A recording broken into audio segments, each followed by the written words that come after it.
우리가 살고 있는 이 세상에 공해라는 것이 있어요. 근데 공해는 눈에 보이지 않잖아요. 근데 우리는 공해를 마시면서 살아요. 그래서 공해를 이제는 미세먼지라든가 이런 것들이 잘 눈에 보이지 않지만 마시면은 몸에 해롭죠. 우린 지금 마스크를 쓰고 다녀요. 왜 그래요? 코로나 바이러스균 때문에 그래요. 바이러스균이 보이지 않지만 이 바이러스균이 우리 폐에 침투를 했을 때 치명적인 상처를 남기고 가고 또 심지어는 죽기까지 하기 때문에 전 세상이 코로나 때문에 비상사태입니다. 이거보다 더 비상사태가 있어요. 그것이 뭐냐면은 코로나 바이러스보다도 더 영원히 존재하고 이 세상 끝까지 우리를 괴롭히는 사탄이 있습니다. 마귀가 있습니다. 귀신들이 있습니다. 영적인 존재이지요. 결국은요, 세상 신이라고 합니다. 공해를 피할 수가 없는 것처럼 바이러스균이 돌 때 바이러스균이 우리 몸에 그냥 무작위로 들어오는 것처럼 이 사탄은 예수를 믿지 않는 사람들의 마음과 생각을 붙잡고 있고 그 사람들을 이제 붙잡으면서 그 사람들의 영혼을 어디로 데려가느냐? 지옥이라는 곳으로 데려가는 겁니다. 그래서 결국은 이 세상에서도 사기꾼을 만나면 어떻게 돼요? 가는 길은 하나예요. 감옥 가는 거예요. 결국은 사탄 마귀 귀신에게 붙잡혀 우리가 그 악한 어둠의 세력이 장악되면은 우리는 지옥 가게 되는데 결국은 이 사탄을 이기시고 십자가에서 사탄의 머리를 박살내신 예수 그리스도의 보혈로 십자가로 우리는 구원받게 됐고 우리는 사탄을 이기신 예수와 함께 우리는 천국 백성이 된 줄로 믿습니다. 할렐루야. 예. 그래서 우리는 이러한 위기 시대, 코로나 때문에 비상 시대, 이러한 시대에 하나님께서 저희들에게 더 큰 믿음을 주셔서 정말로 위기를 기회로 만드는 교회가 되어야 될 줄로 믿습니다. 그래서 오늘 설교 제목은 위기를 기회로 만드는 교회가 되자 하는 그러한 제목으로 함께 은혜를 나누려고 합니다. 따라서 합시다. 위기를 기회로 만듭시다. 우리가 이 세상을 살다가 보면은 그 스포츠 경기 중에 장애물 경기를 여러분들 보시게 될 거예요. 그래서 이 장애물 경기는 한 장애물을 넘으면은 그다음 장애물이 있습니다. 그래서 그거를 아주 천신만고의 힘을 다해가지고 젖먹던 힘까지 다해서 결국은 넘고 넘어서 결국은 이 장애물 경기를 끝내게 되는데요. 오늘 인생살이를 한마디로 이야기하면은 장애물 경기와 같다 이렇게 이야기를 할 수가 있는 것입니다. 개인이나 국가나 이 세상을 살아가는 모든 인류는 문제가 계속 위기가 계속 오게 되어 있는 것입니다. 장애물이 계속 오게 되어 있는 것입니다. 그래서 이 장애물이 왔을 때 우리는 거기에 멈추면 안 됩니다. 우리는 거기에 놀래면 안 됩니다.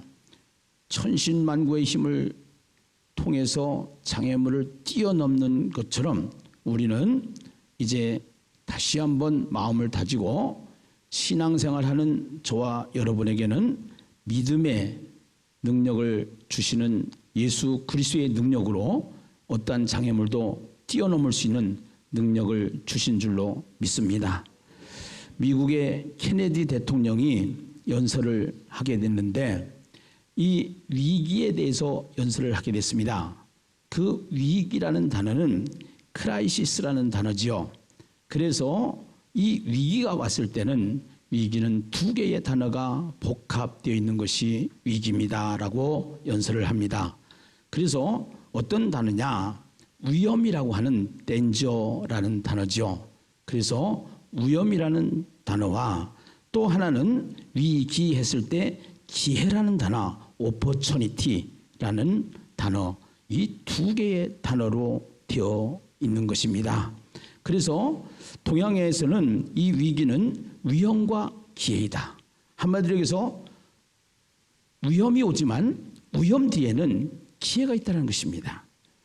그래서 우리가 이 세상을 살아가면서 우리는 이 위기를 누구든지 다 경험하게 되는데 결국은 우리가 이 위기를 어떻게 넘어야 될 것인가?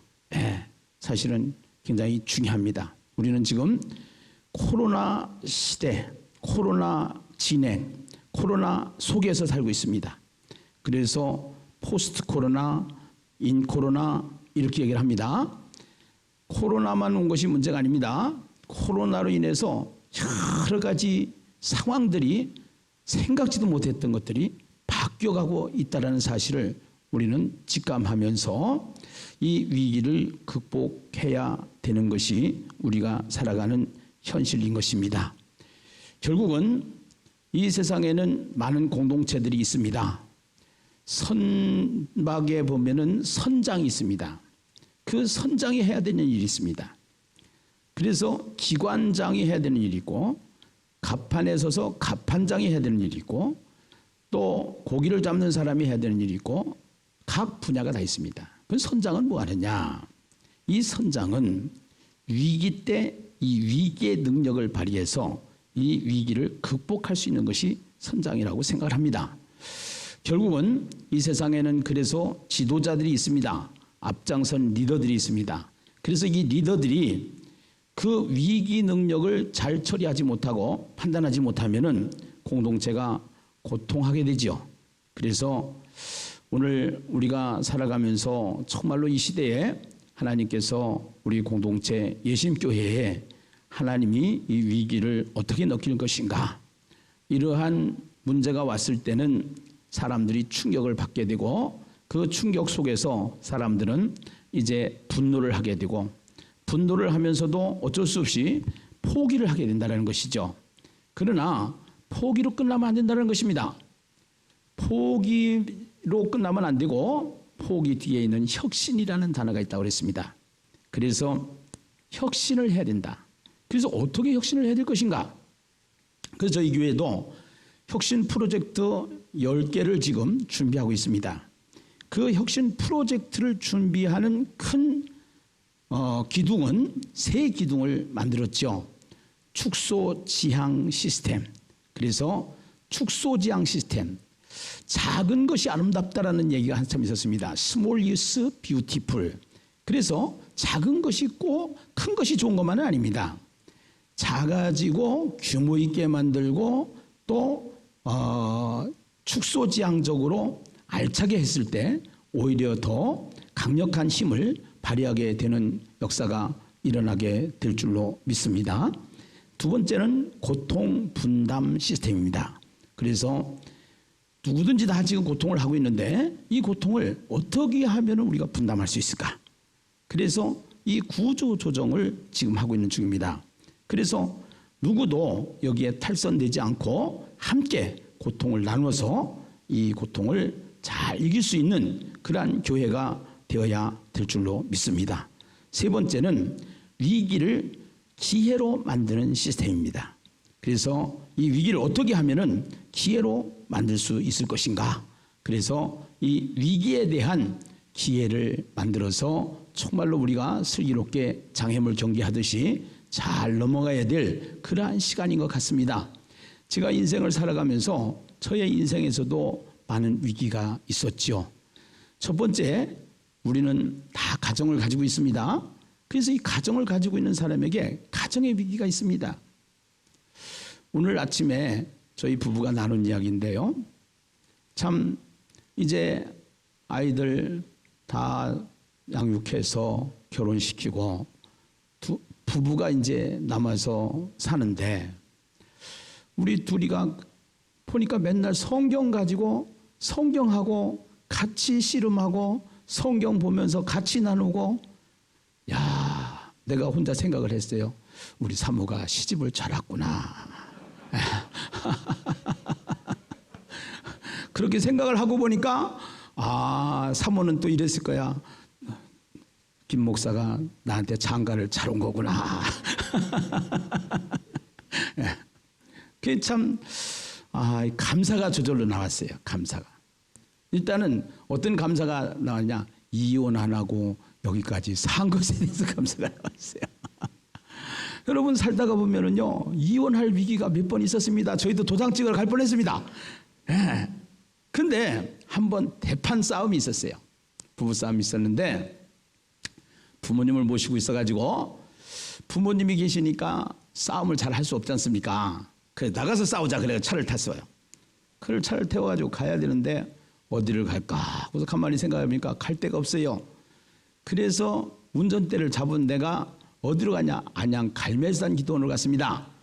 그래가지고 갈매산 기도원에 가서 저는 이쪽에 앉아서 예배를 드리고 사모는 이쪽에 앉아서 예배를 드리는 거예요. 그래가지고 그때 그 고 목사님이신데 성은 내가 알겠는데 이름은 잊어버렸어요. 그런데 그 목사님이 사랑에 대해서 말씀을 증거해 주시는데 둘이가 다 은혜를 받아버렸습니다. 그래가 손잡고 내려왔습니다.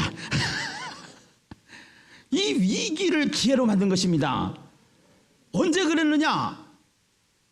예배를 드릴 때, 하나님께로 나올 때, 이게 위기가 기회가 되더라고요. 참 죽어도 안 잊어버리는 거예요.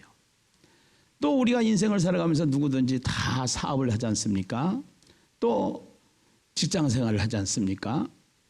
그러면 지금 같은 시대에 공무원들은 그래도 정해진 월급 나라에서 탁탁 주니까 상관이 없습니다. 기업들은 잘 되는 회사도 있지만 안 되는 회사가 많아요. 그래서 거의 다 지금 월급을 제대로 못 받는 실정이 있습니다. 직장 생활을 하든지 그렇지 않으면 사업을 하든지 간에 이 위기가 재정의 위기 또 사업의 위기 이런 것이 오게 되는 거예요. 저도 21살부터 CEO를 하게 됐는데 너무너무 잘 나갔습니다. 사업 시작한 지 1년 만에 저 마포에다가 분점을 내고 영등포에서 사업을 할 텐데요. 부산에다가 분점을 내고 2, 3년 내에 광주에다 분점을 내고 비행기를 타고 다니면서 지사를 관리했습니다. 지점을 관리했습니다. 그러다가 도매를 하면서 전국에 있는 거래처들이 생기고 출판을 하면서 전국의 지사들이 생겼어요. 그래서 참 잘 나갔어요. 그래가지고 제가 총각사장이었는데 중매가 얼마나 들어오는지 23번째 만에 선을 봐가지고 사모하고 결혼한 겁니다. 제가 그것도 24살이에요. 총각사장 덕분이었습니다. 근데요 그렇게 잘 나가던 것이 계속 잘 나갔어야 되는데 그렇지 않았어요.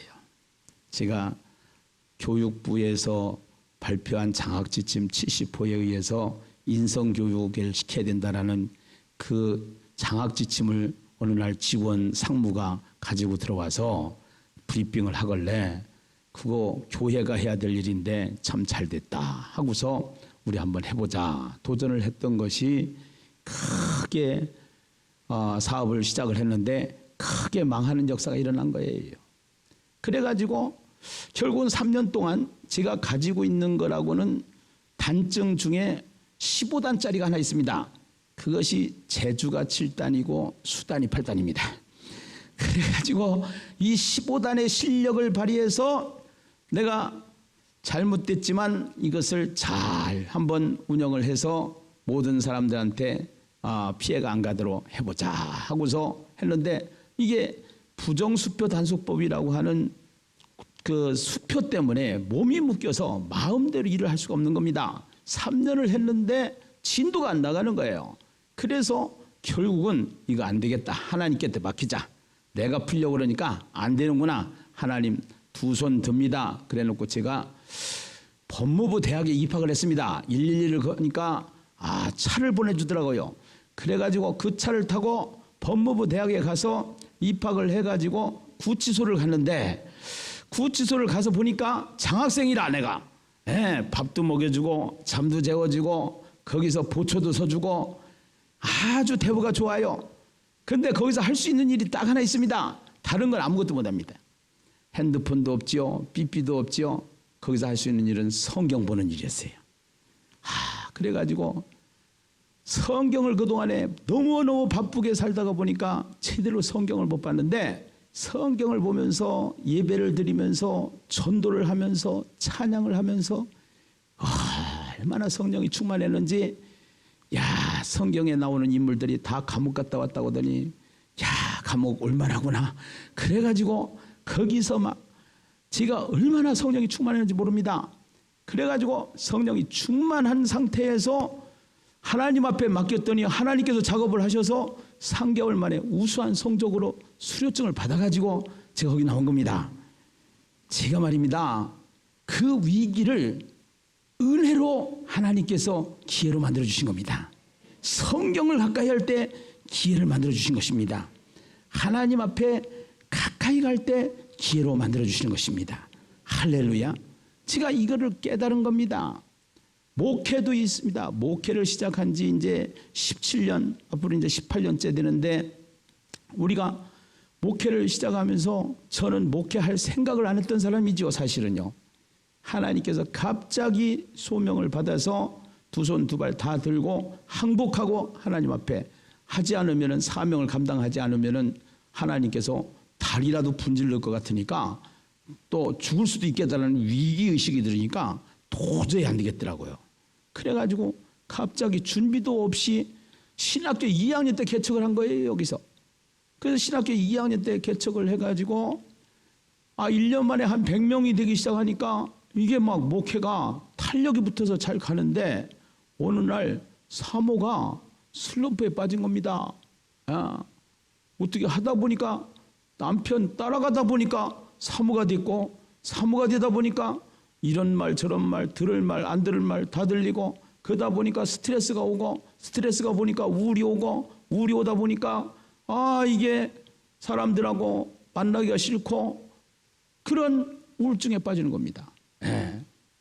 그때마다 하나님께서 역사하시는데 특별 새벽기도라는 게 있었습니다. 특별 새벽기도 때 다 해결해 주시는 것을 경험했습니다. 할렐루야. 내가 지금 귀에는 사모 아멘 소리만 들립니다, 지금. 진짜입니다. 그러면은 이 위기 때, 제가 체험한 위기는 하나님이 함께 하실 때 역사가 일어나더라. 근데 체험에만 고백되어지는 것이 아니고 성경에도 그렇게 얘기합니다. 성경에도. 여러분, 민수기 14장 12절에 보시면은, 민수기 14장 12절에 이제 이렇게 말씀을 하십니다. 하나님께서 이스라엘 백성에게. 같이 한번 읽어보시죠. 시작. 내가 전염병으로 그들을 쳐서 멸하고 내게 그들보다 크고 강한 나라를 이루게 하리라. 할렐루야. 내가 전염병으로, 그래서 독한 종기 같은 거를 해가지고 10가지 재앙을 통해서 하나님께서 이스라엘 백성을 그 큰 애굽에서, 강대국 애국에서 결국은 끄집어내고 해방되어지는 역사가 일어나지 않습니까? 결국은 누가 했습니까? 하나님이 하셨습니다. 아멘이시죠? 하나님이 하시는 것을 우리가 보게 되는 거예요. 근데 민수기 14장 12절에서는 22절에서는 이렇게 말을 합니다. 민수기 14장 22절에 같이 한번 읽어보시죠. 시작. 내 영광과 애국과 광야에서 행한 내 이적을 보고서도 이같이 10번이나 나를 시험하고 내 목소리를 청종하지 아니한 그 사람들은 내가 그들이 조상들에게 맹세한 땅을 결단코 보지 못할 것이요 또 나를 멸시하는 사람은 한 사람도 그것을 보지 못하리라. 여기 보니까 내 목소리를 청종하지 아니한 사람, 이렇게 나와요. 내 목소리를 청종하지 아니한 사람, 하나님의 약속대로 약속을 보지 못하는 것이죠. 축복을 받지 못한다는 것이죠. 결국은 위기가 올수록 어떻게 해야 돼요? 하나님의 말씀을 뭐 해야 돼요? 청종해야 되는 것입니다. 아멘입니까? 예. 지금 우리나라 주변에 있는 중국이라는 나라를 우리가 다 알고 있지 않습니까? 이 중국도 위기가 왔어요. 경제 금융 위기가 왔습니다. 전염병이 왔습니다. 식량 위기가 왔습니다. 시진핑 정부가 지금 위기를 만난 것입니다. 사람들이 이렇게 얘기를 합니다. 대만 정부처럼 민주주의가 되는 것이 답인데 지금 중국은 굉장히 어려운 역사 속에 시간을 지내고 있는데 중국의 역사를 가만히 보면은요, 중국은 70년 주기로 역사가 바뀌는 것입니다. 근데 그 역사가 바뀔 때 명나라가 무너질 때 페스트라고 하는 전염병이 강타를 한 거예요. 네. 그래서 이 전염병을 통해서 그러니까 인간의 방법으로 잘 갈 것 같지만 하나님께서 이 페스트라는 인재앙, 나팔장, 대접장을 우리가 계시록을 보면서 결국은 하나님이 하시는 일을 우리는 보게 됐는데요. 이 전염병 같은 것이 한번 돌면은 인간의 힘으로 막을 수가 없습니다. 이게 물결이 바뀔 수가 있는 거예요. 미국도 마찬가지입니다.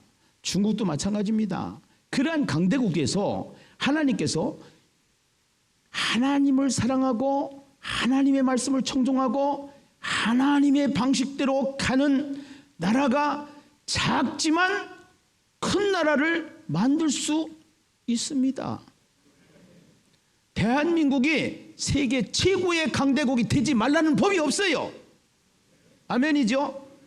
예심교회가 지금은 이렇게 원정동에서 작은 마을에 있지만 전 세계적으로 예심교회가 전 세계를 끌고 가는 교회도 하나님의 방식대로 하면은 될 수가 있다.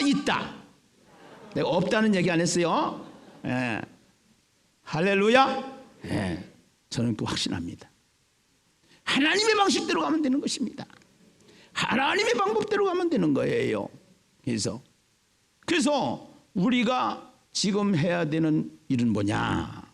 교회가 해야 되는 일은 뭐냐? 하나님의 말씀을 청종하는 것입니다. 그래서 우리가 하루에 성경 20장씩을 읽자. 우리는 위대한 일을 해냈죠. 20장씩 읽다 보니까 성경을 백독한 겁니다. 네, 백독. 이게 사실이요. 성경 일독한다는 게 평생 일독하기도 힘든 사람이 너무 많아요. 그런데 이 코로나 기간 중에요, 우리는 성경을 우리 공동체가 백독이나 했단 말이에요. 백독이나. 할렐루야. 네. 하나님도 깜짝 놀라셨을 것 같아요. 거기다가 이제 앞으로 하야통상까지 하게 되면은 하나님께서 정말로 강력한 하나님의 교회를 하나님이 세워주시리라 확신하는 것입니다. 아멘입니까? 이 사울이라는 사람이 있고 다윗이라는 사람이 있지 않습니까? 이 사울과 다윗의 다른 것이 하나 있습니다. 사울은 위기에 있어서 위기 능력을 없었습니다. 근데 다윗은 위기 능력이 있었어요. 이 다윗이 위기 능력을 가졌던 방식은 뭐냐 하면은 사무엘상, 우리 성경을 한번 찾아보시죠. 사무엘상입니다. 30장 1절로부터 한번 보시도록 하겠는데요. 사무엘상 30장 1절로부터 보시면은 이제 이게 6절까지 말씀의 내용은 그렇습니다. 다윗이 사울과의 전쟁에서 600명을 데리고 전쟁터를 갔다 왔습니다. 전쟁터를 갔다 왔는데 전쟁터를 갔다 온 사이에 아멜렉 사람들이 들어와가지고 동네를 박살을 낸 겁니다. 완전히 불바다를 만들어버린 거예요. 그래가지고 거기에 남은 부녀자들, 노인, 노약자들까지 다 포로로 잡아간 겁니다. 그때 이 동네 사람 이제 그 600명의 용사들이 자기 부인을 잃었습니다. 자기 가족을 잃은 겁니다. 그러니까 원망이 누구한테 갑니까? 다윗한테 갑니다. 저 다윗 저 자식 돌로 쳐가지고 죽이자 우리가. 예. 막 이렇게 완전히 스트라이크가 일어난 거예요. 그런데 하나님 앞에서 다윗은 어떻게 했나 우리 한번 보십시다. 자, 한번 같이 한번 읽어보시죠. 30장 1절로부터 같이 읽어봐요. 시작. 다윗과 그의 사람들이 사흘 만에 시글락에 이른 때에 아멜렉 사람들이 이미 네겝과 시글락을 침노하였는데 그들이 시글락을 쳐서 불사르고 거기에 있는 젊거나 늙은 여인들은 한 사람도 죽이지 아니하고 다 사로잡아 끌고 자기 길을 갔더라. 다윗과 그의 사람들이 성읍에 이르러 본즉 성읍이 불탔고 자기들의 아내와 자녀들이 사로잡혔는지라 다윗과 그와 함께한 백성이 울 기력이 없도록 소리를 높여 울었더라. 다윗의 두 아내 이스라엘 여인 아히노인과 갈멜 사람 나발의 아내였던 아비가일도 사로잡혔더라. 백성들이 자녀들 때문에 마음이 슬퍼서 다윗을 돌로 치자 하니 다윗이 크게 다급하였으나 그의 하나님 여호와를 힘입고 용기를 얻었더라. 아멘. 이게 위기 때 다윗이 위기를 넘긴 것이 뭐냐? 여호와를 힘입어서 용기를 얻어가지고 그 위기를 넘겼더라 이 말이에요. 할렐루야. 이제 우리가 코로나 위기, 코로나 시대 이럴 때일수록 성경 더 많이 읽고 이런 때일수록 예배 잘 참석하고 이런 때일수록 전도도 많이 하시고 그래도 아멘 하는 거 보니까 대단하시네. 요새 전도 나가면 짜리고 쳐다본다고 하더라고. 그래서 짜리고 쳐다봐도 괜찮은 전도법을 개발했어요. 피켓 전도법이라고. 피켓을 들고 나가서 예수 믿으세요. 마스크 쓰고 예수 믿으세요.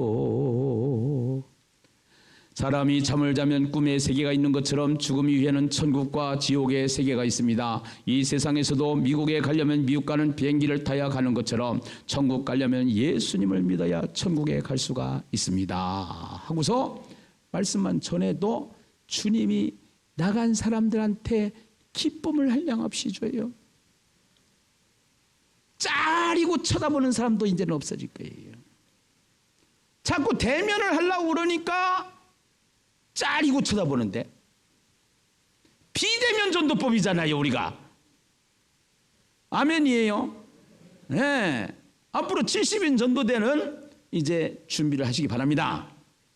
그래서 일주일에 한 번 정도씩 나가서 이런 때일수록 우리가 더 하나님께 기쁨이 되는 그러한 교회로 가야 되는 것입니다. 할렐루야. 예. 그래서 오늘 성경에 나오는 인물 중에 요셉의 이야기를 소개합니다. 창세기 50장 20절 말씀을 다시 한번 우리 받도록 하십시다. 창세기 50장 20절입니다. 같이 한번 우리 함께 한 목소리로 합독하시도록 하겠습니다. 함께 읽습니다. 시작. 당신들은 나를 해하려 하였으나 하나님은 그것을 선으로 바꾸사 오늘과 같은 많은 백성의 생명을 구원하게 하시려 하셨나니. 아멘. 오늘 뭐라고 그럽니까? 당신들은 나를 해하려 하였지만 하나님은 그것을 무엇으로 바꾸사? 선으로 바꾸사. 예. 얘기는 무슨 얘기냐? 장애물 경기와 같은 수많은 장애물을 뛰어넘어서 결국 고백하는 내용이 그겁니다. 나는 수많은 위기가 왔었습니다.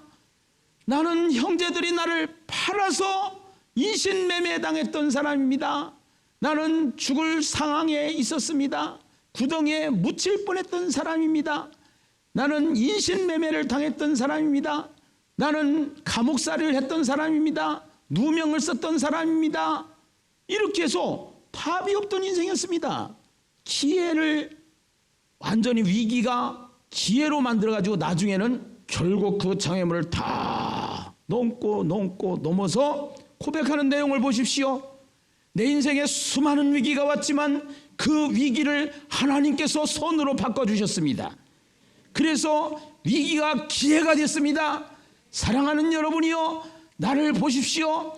내가 하나님이 함께 하시고 하나님께서 도와주셨고 하나님께서 역사하셔서 내 인생이 위기가 기회가 된 인생입니다 하고서 여기에 많은 사람을, 많은 백성의 생명을 구원하게 하시려 하셨다라고 고백하는 이 고백과 같이, 간증과 같이 우리가 다 위기 앞에서 떨지 말고 쫄지 말고 겁먹지 말고 덤벼라 덤벼라 덤벼라. 할렐루야. 아멘이죠. 예, 이렇게 가야 되는 것입니다. 예.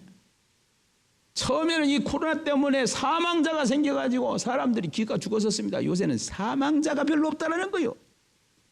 그러면 뭐하고 똑같아? 독감하고 똑같아 버렸어. 독감 걸리나 코로나 걸리나 그게 그거예요 지금.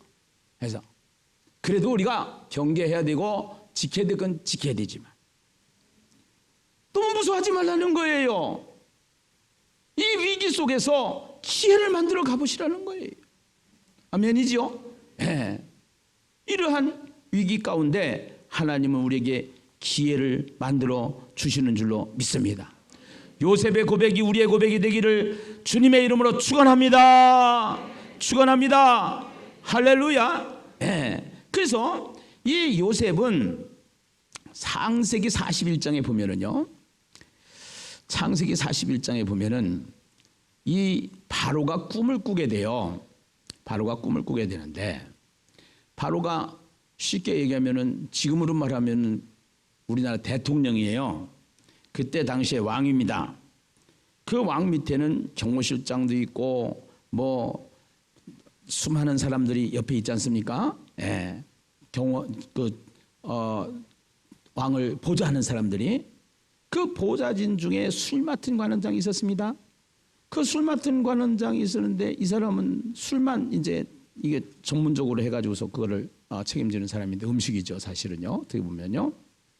그런데 누명을 쓰고 그 사람이 감옥에 갔었습니다. 근데 감옥에서 이 깜빵 동기가 생깁니다. 예, 안 가보신 분들은 모르는데 깜빵 동기라는 게 있어요. 그래가지고 깜빵 동기 중에 요셉을 만났던 것입니다. 그 요셉을 만나가지고 깜빵에서 요셉을 만나가지고 자기가 꿈을 꿨는데 그 요셉이 꿈 해석을 해줬는데 그대로 된 겁니다. 그래서 약속을 했어요. 내가 나가면은 너 요셉 집사지? 요셉 집사 내가 꼭 요 집사 그냥 요 집사 내가 꼭 꺼내줄 테니까 내가 높은 자리에 있는 거 알잖아. 경호실장 알잖아.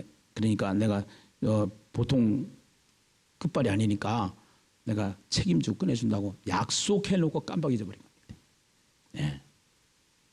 그런데 그 나라의 왕인 바로가 꿈을 꿨었는데 이게 너무 꿈자리가 사나운 거라. 그러니까 전국에 있는 박사들과 술객들을 다 부르는 거예요. 이 꿈을 해석할 사람을 찾는 거예요.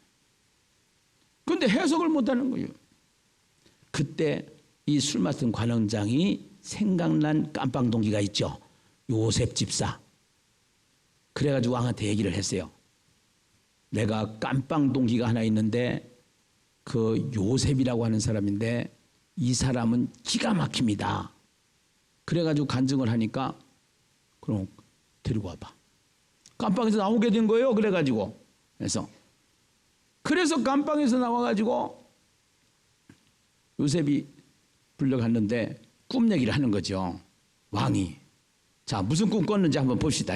무슨 꿈 꿨는지 41장 17절부터 같이 한번 읽어보십시다. 같이 한번 읽어봐요. 시작. 바로가 요셉에게 이르되 내가 꿈에 나일 강가에서 서서 보니 살찌고 아름다운 7 암소가 나일 강가에 올라와 갈밭에서 뜯어먹고 그 뒤에 또 악하고 심히 흉하고 파리한 7 암소가 올라오니 그같이 흉한 것들은 애굽 땅에서 내가 아직 보지 못한 것이라.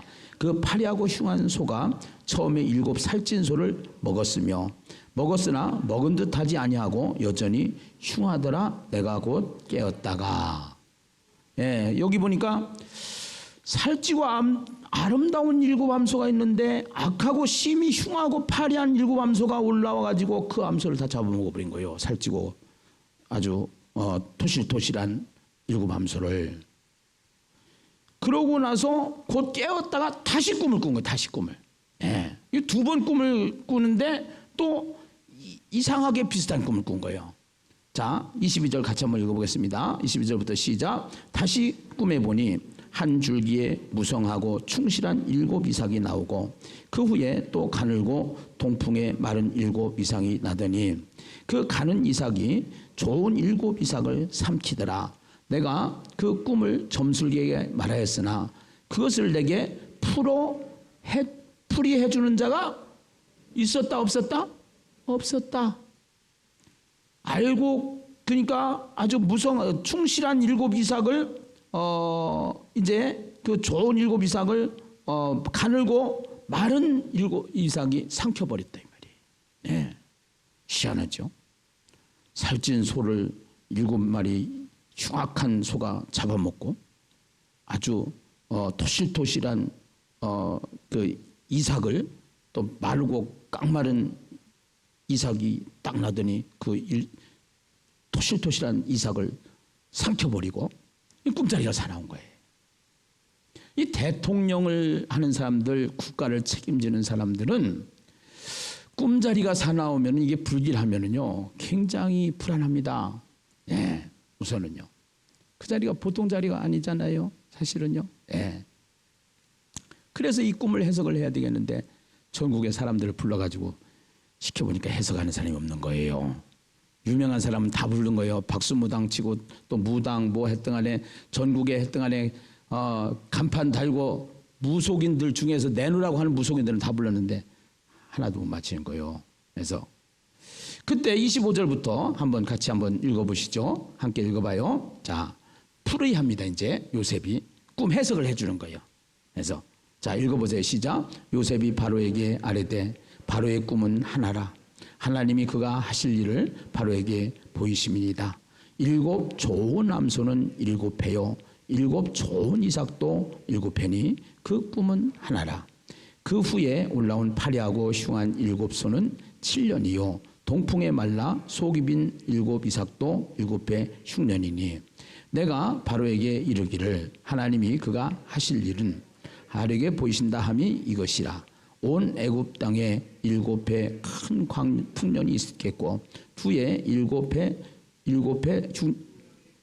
들므로 애굽 땅에 있던 풍년을 다 잊어버리게 되고 이 땅이 그 기근으로 망하리니 후에 든 그 흉년이 너무 심하므로 이전 풍년을 이 땅에서 기억하지 못하게 되리이다.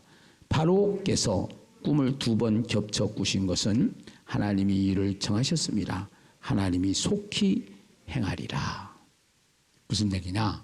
꿈 해석을 해보니까 지금은 풍년인데 7년 동안은 앞으로 7년 동안 극심한 흉년이 온다라는 거예요. 코로나보다도 더 극심한 사태가 벌어진다는 거예요. 네. 지금 우리에게 이 극심한 풍년 뒤에 극심한 흉년이 시작이 됐어요. 네. 그런데 말이에요. 이 하나님의 사람 요셉에게는 다른 사람이 또 해석하지 못하는 꿈을 먼저 해석했고 그 다음에 그 꿈을 해석한 거로 끝난 게 아니에요.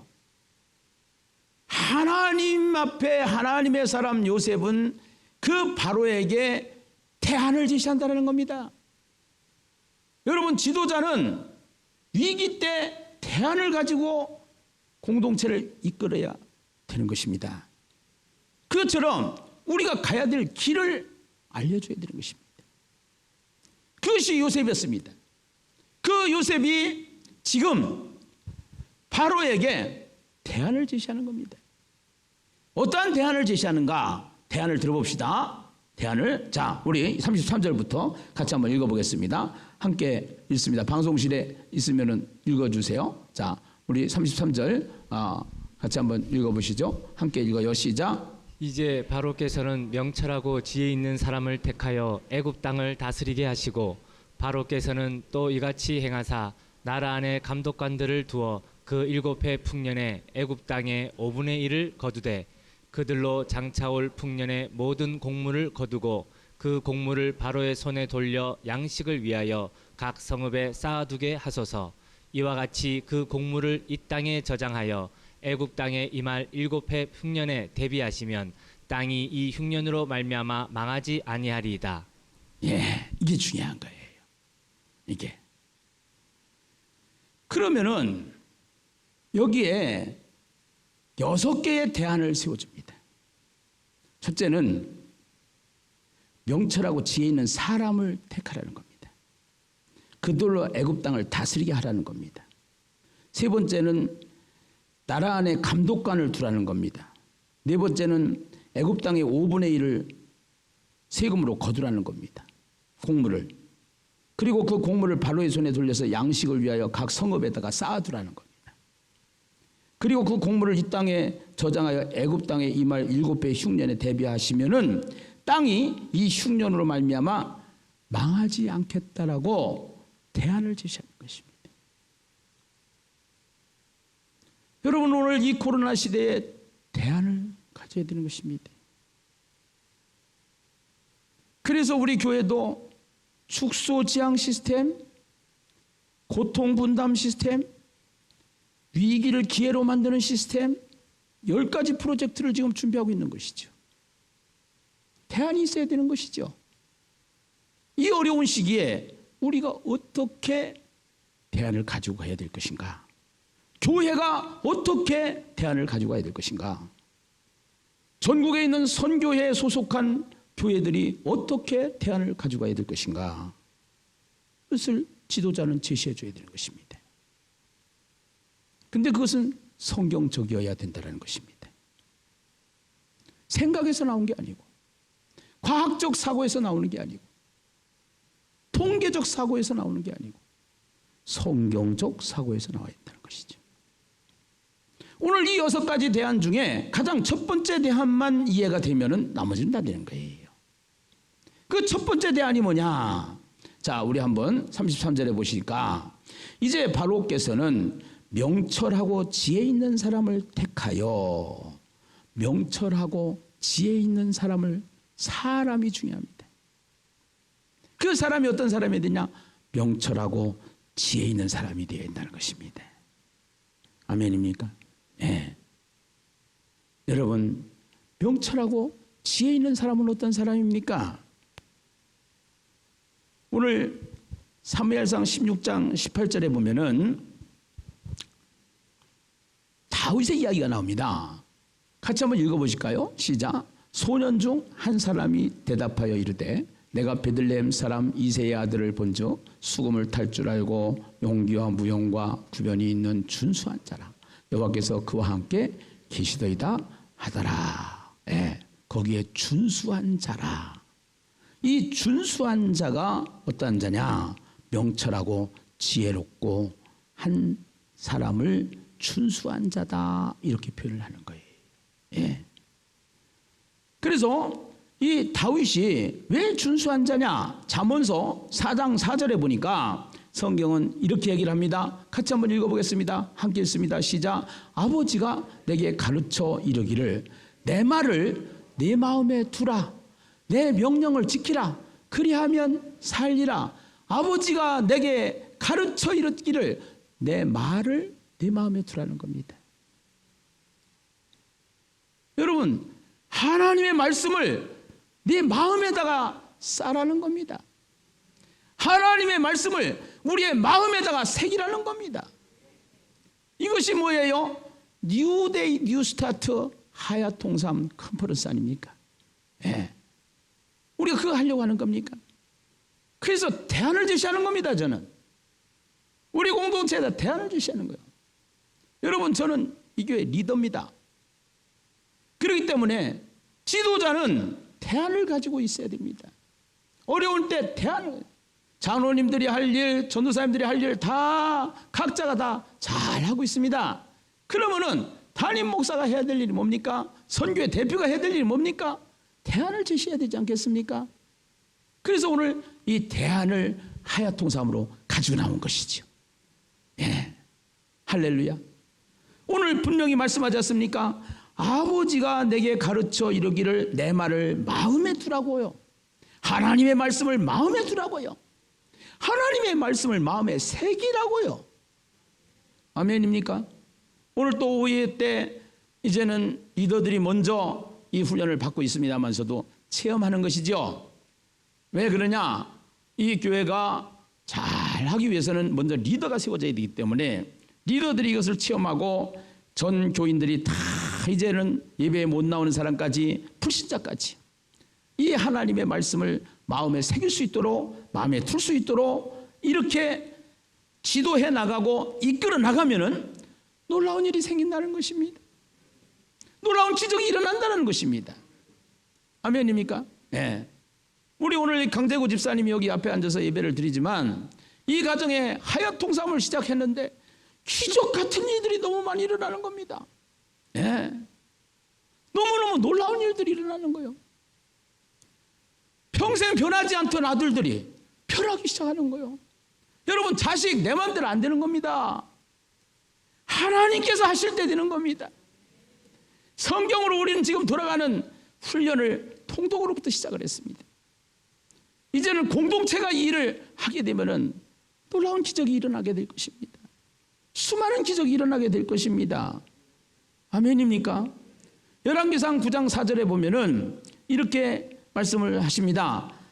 다윗은 하나님 마음에 합한 자였죠. 같이 한번 읽어보시겠습니다. 시작. 네가 만일 네 아버지 다윗이 행한같이 마음을 온전히 하고 바르게 하여 내 앞에서 행하며 내가 네게 명령한 대로 온갖 일에 순종하여 내 법도와 율례를 지키면 내가 네 아버지 다윗에게 말하기를 이스라엘의 왕 위에 오를 사람이 내게서 끊어지지 아니하리라 한대로 내 이스라엘의 왕위를 영원히 견고하게 하려니와. 4절 다시 한번 읽어봐요. 4절 같이 한번 다시 한번 읽어봐요. 시작. 네가 만일 네 아버지 다윗의 행한같이 마음을 온전히 하고 바르게 하여 내 앞에서 행하며 내가 네게 명령한 대로 온갖 일에 순종하면.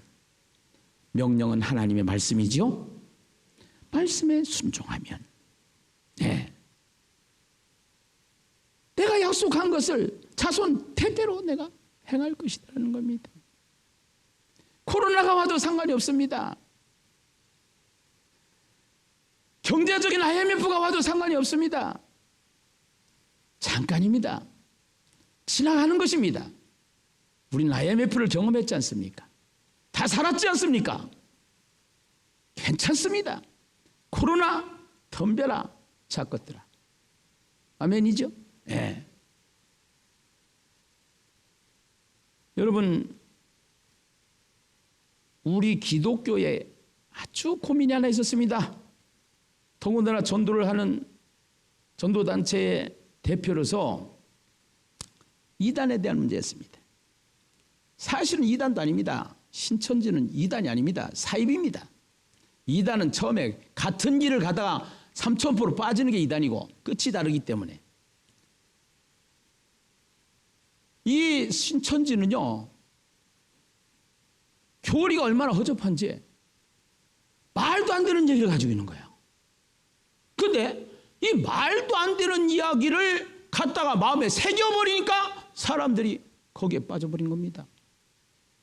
가정이 파탄됩니다. 인생이 절단납니다. 문제가 심각합니다. 그런데 아무리 설득을 해도 거기에 빠지면 안 나오는 겁니다. 고민이 보통이 아닙니다. 27만의 신천지 교인 중에 5만 명이 천주교인이고 천주교 출신입니다.